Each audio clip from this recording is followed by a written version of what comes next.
La noticia requiere profundidad. En Notimundo están los protagonistas de la noticia. Y saludamos a esta hora a la abogada María Gabriela Dávila. Ella es exgerente de la MGIRS. Abogada, muy buenas noches y gracias por acompañarnos. Le saluda María del Carmen Álvarez.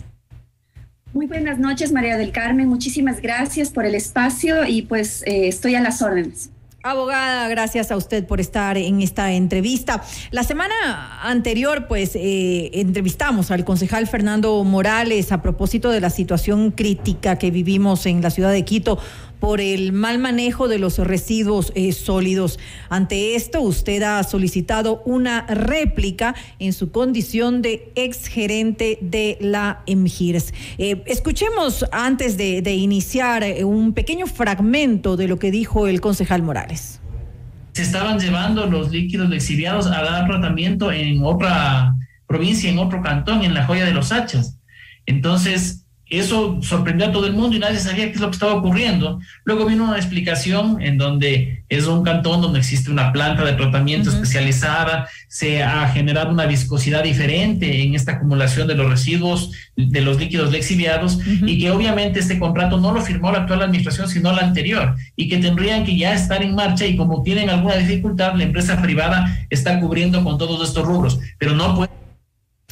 Abogada, ¿cuáles son las aclaraciones que usted considera necesario realizar acerca de las expresiones del concejal Morales acerca del relleno sanitario Linga? Sí, muchas gracias por el espacio nuevamente. Efectivamente, primero voy a empezar con algunas observaciones que hizo el concejal Morales sobre la construcción del cubeto 10. Muchas veces he escuchado últimamente que se dice que el cubeto 10 estuvo mal construido, que habló sobre el tema de la falta de compactación, sobre la falta de cuidado en la geomembrana, que el cubeto no tuvo la capacidad que debía tener, y sobre esas cosas quisiera sí aclarar a la ciudadanía, porque ella necesita conocer la verdad. Primero, el cubeto 10 fue planificado para una capacidad de 511,000 toneladas, las cuales en un tiempo de duración aproximado son 8 meses. Si nosotros calculamos cuál es la capacidad técnica del cubeto versus la producción de los residuos, claramente se va a determinar cuánto aproximadamente puede durar ese cubeto. Este cubeto fue bastante cuestionado porque se hizo con un convenio con LEMOV, es decir, una empresa municipal le dio los recursos a otra empresa municipal para que ésta pueda construir. ¿Cuál fue el resultado de este convenio? Y eso es lo que no se dice. Primero, que la ciudad tuvo un espacio para depositar la basura y no está como hoy. Como ahora estamos en esa situación en la que la ciudad no tiene dónde depositar las 2,200 toneladas de residuos diarios que produce. La otra conclusión es que, les guste o no les guste, el cubeto 10 costó $1,500,000, es decir, $780,000 menos de lo que se estuvo presupuestado, de lo que se presupuestó, que fueron $2,376,000.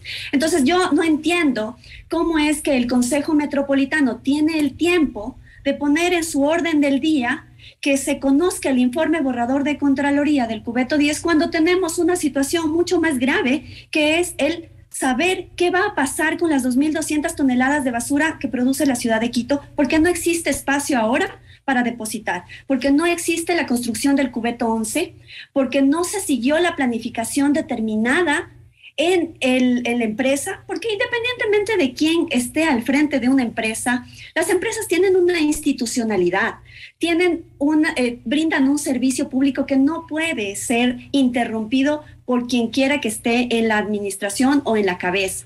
Entonces sí es importante que la gente diga y se ponga o se pregunte qué es lo que está pasando, por qué los concejales insisten en una obra que ya se terminó, que se culminó y que ya cumplió su finalidad, porque también he escuchado que no cumplió su finalidad. Así es. Señores, abogada, sí, dígame. Para comenzar, me gustaría conocer con exactitud el periodo en el cual usted fue gerente de la MGIR. Según tengo conocimiento, inició en agosto del año 2020. ¿Culminó cuándo? ¿También en agosto del 2021? ¿Cumplió un año exactamente en su gestión? Sí, yo entré el 6 de agosto del 2020 y terminé el 7 de octubre del 2021. En octubre del 2021. 7 de octubre, así es. Listo. Ahí tengo un cuestionamiento y es con referencia justamente a lo que dijo el concejal Morales en la entrevista que tuvo con nosotros. Él nos había hablado justamente de que en relación a ese convenio que se dio entre la IMGIRS y la EMOP, que justamente que es acerca del incumplimiento, digamos, técnico de las condiciones que se habían previsto. Nos habló de lo que usted nos acaba de mencionar hace un momento, y además eso, lo que dijo hace unos minutos, que es acerca de el tiempo de vida útil. Según él, se había considerado un tiempo mayor de vida útil del cubeto. Eso es lo que aparece, digamos, en la planificación que se había hecho en el momento en que usted era gerente de la empresa. Sin embargo, en diciembre, solamente 2 meses después de que usted saliera de su cargo, ya había cumplido su vida útil. Y no se había desarrollado, porque ya en ese momento debió haberse avanzado con la planificación que usted dice para la construcción del cubeto 11. Es decir, mientras usted seguía en el cargo, si recién salió en octubre del 2021. Así es, la planificación determinada para el cubeto 11 está establecida en una estructura con fechas, en la cual el 7 de diciembre del año anterior ya debió lanzarse el proceso de construcción del cubeto 11. Cuando yo salí del cargo estaba pendiente la actualización de la consultoría del cubeto 11. ¿Por qué? Porque tenía el mismo problema que el cubeto 10. No existían estudios actualizados y por lo tanto no se podía entregar o no se podía lanzar una licitación a un privado para que pueda construir el cubeto 11. Y en el cubeto 10 también. Entonces, ¿qué es lo que se hizo? Primero, el cubeto 10 entró en vigencia a finales de abril del año anterior y tenía una duración de 8 meses. Las duraciones son aproximadas, ¿por qué? Porque nosotros no sabemos cuánto va a producir la ciudad en basura. A veces se produce más, a veces produce menos, es una media, pero por eso mismo se toman acciones. Pero tiene un estimado. La planificación establecida para el cubeto 10 se encontraba 8 meses de duración, las cuales han sido ejecutadas. Mayo, junio, julio, agosto, septiembre, octubre, noviembre y diciembre. 8 meses determinados. De ahí se establecía una zona que tiene que ser complementada en el cubeto 10 para que pueda alcanzar a marzo, donde ya debería estar en construcción, ya debería estar construido el cubeto 11. Entonces, ahora, ¿qué es lo que pasa en la actualidad? Que ni siquiera la consultoría que se dejó levantando y que se dejó en el portal de compras públicas existe, porque se ha caído, porque no sé exactamente cuáles son las circunstancias que han ocasionado que hoy la ciudad ni siquiera tenga los estudios actualizados. El 17 de febrero yo envié una carta hacia el alcalde y le dije cuál es mi preocupación, no solamente como ex gerente, sino también como ciudadana de Quito, de que no se siga la planificación. Existen ya, pues en el mes de diciembre, el gerente de operaciones estableció en un informe que era mejor darle el servicio o la operación del relleno a un privado a un valor de $60 y $70 por tonelada. Y además también en ese informe estableció que recién en el mes de febrero esta administración verificaría si es que es necesario o no la construcción del cubeto 11. Entonces, después vienen a decirnos ahora que efectivamente el relleno sanitario está en crisis, que el relleno sanitario ya no tiene dónde depositar la basura, cuando se debía haber seguido esa planificación y se debía haber pues verificado con acciones correspondientes para que hoy la ciudad de Quito tenga un espacio donde depositar la basura. Es decir, que mientras usted estuvo, se cumplió la planificación tal como debía ser. Y ahora, en esta nueva administración, usted está responsabilizando a esta nueva administración, es donde se llega a incumplir y se corta lo que ya estaba programado para la construcción del cubeto 11. Sí, la planificación estaba realizada. Estaban lanzados los procesos, se tenía que actualizar los estudios, se tenía que con esos estudios, uno de los primeros productos de esa consultoría es los términos de referencia del cubeto 11, porque aquí tenemos que tener claro que el cubeto 11 no solamente es un espacio para depositar la basura de la ciudad, sino que también la construcción del cubeto 11 necesita una construcción de un dique de soporte para la estabilidad del relleno sanitario. Entonces, si no tenemos el cubeto 11, primero no te vamos a tener espacio donde depositar la basura, y segundo, si seguimos disponiendo antitécnicamente, subiéndole el nivel al relleno sanitario y poniéndole más peso encima sin tener ese dique o ese soporte que va a estabilizar el relleno sanitario, entonces vamos a tener un desastre natural como el que tuvimos en enero con la Gasca. Entonces es inadecuado el manejo que se está dando ahora. Lo que dice la actual gerente de la EMGIR es que se está colocando la basura entre los cubetos, es decir, ella los llama como zonas aprovechables. Esto es totalmente contrario a lo que se había planificado.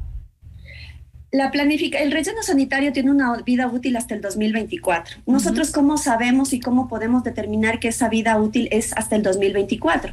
Porque existe una consultoría del 2017 que es la que establece cuáles son las áreas aprovechables del relleno sanitario.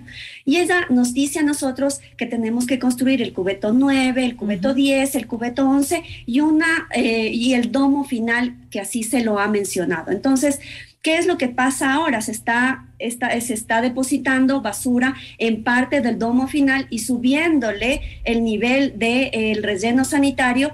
¿Y qué es lo que pasa? Si tú no sigues un orden determinado, porque ese orden tiene una lógica estructural.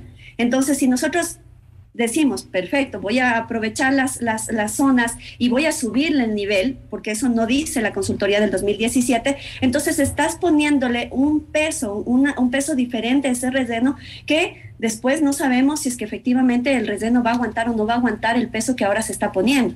Y no es un tema de un mes o 2 meses que van a esperar a construir el cubeto 10, porque entiendo, si es que faltan días, falta un mes para poder entrar en operación el nuevo cubeto, entiendo yo que es importante tener un espacio donde depositar la basura y tomar ciertas zonas de las áreas aprovechables. Pero de aquí hasta 7, 8 meses, que es lo que ha dicho la gerente que va a demorarse en la construcción del nuevo cubeto, es diferente la situación. Y para finalizar, ¿cómo ve usted esta solución de la construcción de 5 piscinas más mientras se analizan las opciones de tratamiento?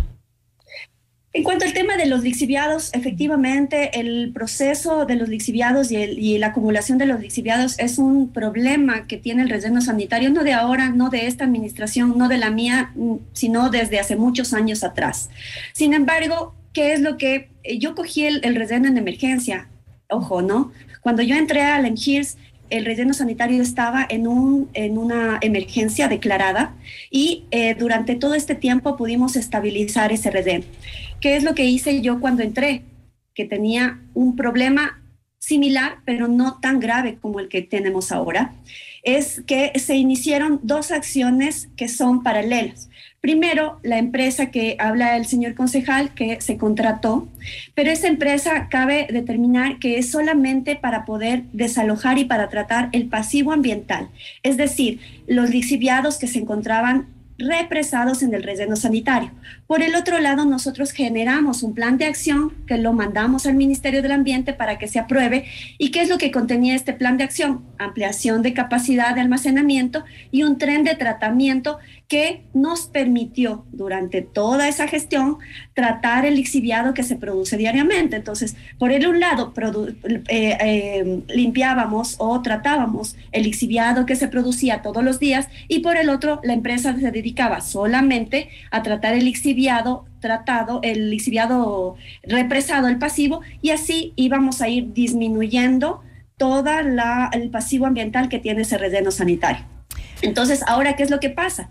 Que ese tren de tratamiento ya no funciona. No se han comprado químicos, se han despedido a todos los técnicos y no existe la maquinaria correspondiente para que la gente pueda utilizar ese tren de tratamiento. Entonces, si no tratamos lo que producimos diariamente y tenemos un espacio limitado en la capacidad de almacenamiento, el resultado es lo que hoy tenemos, ¿verdad? Que es ya no tener dónde depositar el lixiviado que se produce diariamente. Ahora, con las épocas de lluvia, de los 400 metros cúbicos que se generan diariamente en verano, ahora están aproximadamente, debe tener una media de 700 metros cúbicos. Entonces, ¿qué es lo que pasa? Abogada, y pues debemos, lamentablemente, qué pena tener que cortarla, pero pues la entrevista era mucho más temprano, no pudimos comunicarnos con usted en el momento que habíamos ya acordado, entonces nos hemos quedado cortos con esto, le pido disculpas por eso. Quiero nada más para finalizar, recalcar un poco las aclaraciones que usted ha hecho, y es que en el tiempo en el que usted estuvo en su administración se cumplió a rajatabla la planificación que se había establecido. Usted está responsabilizando entonces a la actual administración de la MGIRS de los daños del mal manejo que se está dando de los residuos sólidos aquí en la ciudad de Quito. Además, también nos ha aclarado que este convenio que se hizo entre la MGIRS y la EMOP para la construcción del Cubeto 10, usted asegura que allí sí se cumplieron los términos técnicos y no lo que nos dijo en nuestra entrevista el concejal Fernando Morales, de que pues había algún tipo de incumplimiento y que además se había proyectado un tiempo que no era el que los análisis técnicos habían establecido. Esa es la aclaración que usted nos ha hecho hasta este momento, así que le quiero agradecer nuevamente a la abogada María Gabriela Dávila, exgerente de la MGIRS, por habernos acompañado en este espacio informativo. Muchísimas gracias. Gracias a usted.